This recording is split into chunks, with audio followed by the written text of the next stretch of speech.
બનાસકાંઠાના ટ્રિપલ તલાક કેસમાં કોર્ટે ઐતિહાસિક ચુકાદો સંભળાવતા આરોપીને 1 વર્ષની સજા સંભળાવી છે। કોર્ટે આરોપી પતિને સજા સંભળાવતા જ પીડિતાએ પ્રધાનમંત્રી નરેન્દ્ર મોદીનો આભાર માન્યો અને કહ્યું કે આ કાયદાના કારણે જ મારી સાથે થતા અન્યાયની સામે મને ન્યાય મળ્યો છે। બનાસકાંઠાની પાલનપુર કોર્ટે ટ્રિપલ તલાક મામલે એક અધિકારીને 1 વર્ષની સજા ફટકારી છે।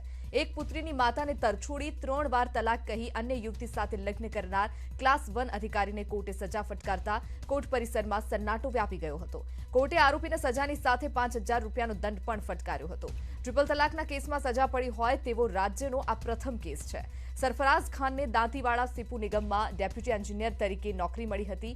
નોકરી દરમિયાન તેની સાથે ઓફિસમાં કામ કરતી બીજા ધર્મની યુવતીની સાથે સરફરાઝ ખાનને પ્રેમ થતા તેને લઈને તે નાસી ગયો હતો। તે સમયે પરિવારના સભ્યોએ સરફરાઝ ખાનને યુવતીને ભૂલી જવા માટે સમજાવ્યો પણ હતો, પરંતુ સરફરાઝ ખાન કોઈની વાત માની નહીં અને સરફરાઝ ખાને યુવતીની સાથે સંબંધો રાખતા યુવતીને એક પુત્રનો જન્મ પણ થયો।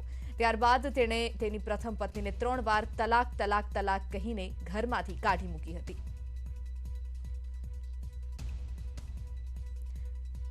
ત્યારે આ પ્રથમ એવો કિસ્સો છે કે જ્યારે ટ્રિપલ તલાક કેસમાં કોઈને સજા થઈ હોય। ક્લાસ 1 અધિકારી છે કે જેમને 1 વર્ષની સજા થઈ છે અને 5000નો દંડ। તલાક કરીને મારા પતિએ ગાડી મેળવેલી હતી અને મેં કેસ કર્યો હતો અને 3 વર્ષ પછી હું આ કેસ જીતી છું અને મોદી સરકારનો બહુ બહુ આભાર કે હું આ કેસ જીતી આ કાયદો કાઢ્યો એમને।